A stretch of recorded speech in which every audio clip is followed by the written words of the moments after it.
Bonjour à tous, aujourd'hui on se retrouve pour une nouvelle vidéo. Je sais même pas si je vais mettre cette vidéo en public ou pas. Bon, ça peut profiter à tout le monde donc je vais faire ça.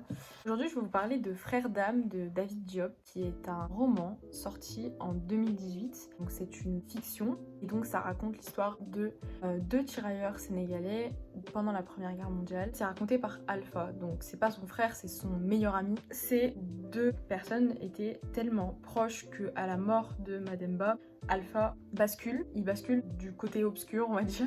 Il ne peut pas supporter la perte de cet ami, mais avant de remettre en question ce qui s'est passé, il se met à dépasser les ordres qu'on lui donne, tuer, mutiler au coupe-coupe. Je savais même pas que ça existait. Comme on voit que la littérature retranscrit cette intimité parce que c'est une lettre fictive où le narrateur parle sans filtre. C'est, d'après l'auteur, je cite les propos, un récit du flux de conscience. Il raconte sans filtre, il se montre tel qu'il a été, comme dirait l'autre. Il dit toute la vérité, il dit oui, j'ai été cruel, j'ai coupé les mains de mes victimes, je les ai ramenées dans la tranchée et les autres, ils ont cru que j'étais fou. Au bout de la quatrième main, les autres soldats, ils le prenaient pour un fou. Ils ont dit que c'était un dem, donc j'ai cherché la définition. C'est dans le Wolof, je crois. Quelqu'un qui vous aspire de l'intérieur. Enfin bref, c'est un démon quoi. Les soldats le respectaient. Au début, ils le respectaient, ils disaient que c'était un héros et tout. Et donc au final, il faisait tellement plus que ce qu'on lui demandait que on a demandé à ce qu'il soit mis à l'arrière. J'ai pas parlé d'un truc super important. Tout le long du récit, il va dire par la vérité de Dieu et il va le répéter.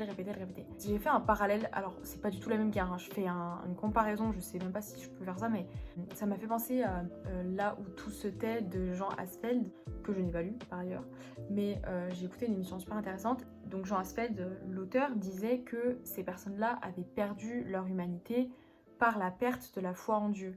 Et quand je repense à Frères d'âme, je pense que toutes ces fois où il a juré par la vérité de Dieu, c'est hyper touchant parce que ça ramène le narrateur à son humanité. Le narrateur Alpha, pas l'auteur. Alpha, ça le ramène à son humanité. C'est une façon de se dire je suis encore moi, je garde ma sensibilité, je garde mon humanité, je suis encore un humain, j'ai encore une morale.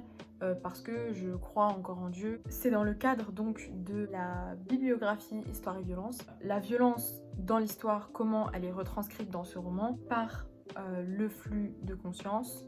En fait, l'auteur, il a voulu vraiment qu'on se souvienne de ces tirailleurs sénégalais, comment ils allaient revenir à leur village ou même à Dakar, parce que personne n'a trouvé de vraies lettres qui retranscrivait réellement l'intimité. C'était plutôt des lettres administratives. C'est un peu bizarre à dire, mais ça fait du bien pour le lecteur. Ça va être hyper bizarre de lire les souvenirs quand il était encore à Candiol, je crois que c'est le nom de son village. C'est au-dessus de Saint-Louis. Ça nous rappelle qu'il avait une vie avant ça. Parce que c'est vrai que le lecteur, on n'est pas forcément de son côté. C'est hyper violent et tout. Genre, il arrive, il coupe et tout. Par contre, il est hyper intelligent. Genre, vraiment, il a tellement inspiré la peur chez les autres. Quand il lui avait demandé ouais vas-y fouille son sac, le mec il avait même pas voulu fouiller son sac parce qu'il avait trop peur de lui, ce qui lui a permis de récupérer ses mains.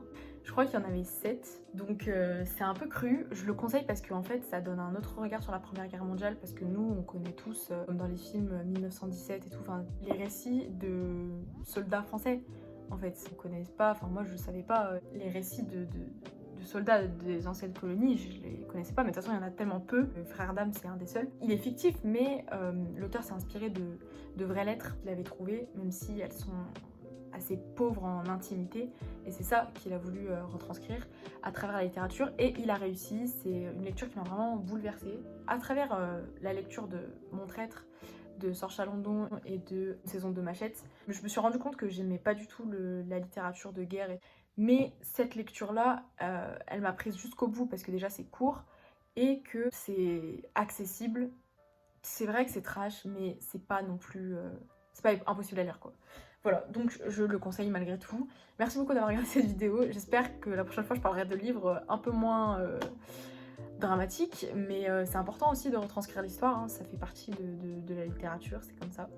Voilà, merci beaucoup d'avoir regardé et je vous retrouve bientôt pour d'autres vidéos littérature qui arrivent. J'espère. J'ai d'autres choses à faire en ce moment, mais ne vous inquiétez pas, je reviendrai vite. Alors j'ai évidemment oublié d'en parler, mais il y a un lien hyper intéressant qu'on peut faire avec un thème précédent qui est les métamorphoses du moi, où on voit qu'à partir du moment où le narrateur a perdu son ami, déjà il s'est hyper remis en question sur la façon dont il est mort et il ressent énormément de culpabilité, la manière dont ça s'est passé. Je vais pas spoiler la mort, mais voilà, bon de toute façon ça se passe au tout début. Mais du coup, le narrateur se métamorphose complètement et il perd le contrôle, mais il a lui-même l'impression qu'il le garde. Et ça, c'est un lien qu'on peut faire avec le thème, du coup, les métamorphoses du moi, et aussi les expressions de la sensibilité, parce qu'il reste quand même extrêmement... il a beaucoup de self-control, il dit rien aux autres, il laisse rien paraître, alors qu'il vient de perdre son meilleur ami. Et c'est deux dimensions du livre que, du coup, on peut relier, et on peut faire des parallèles avec les autres thèmes du parcours. Voilà.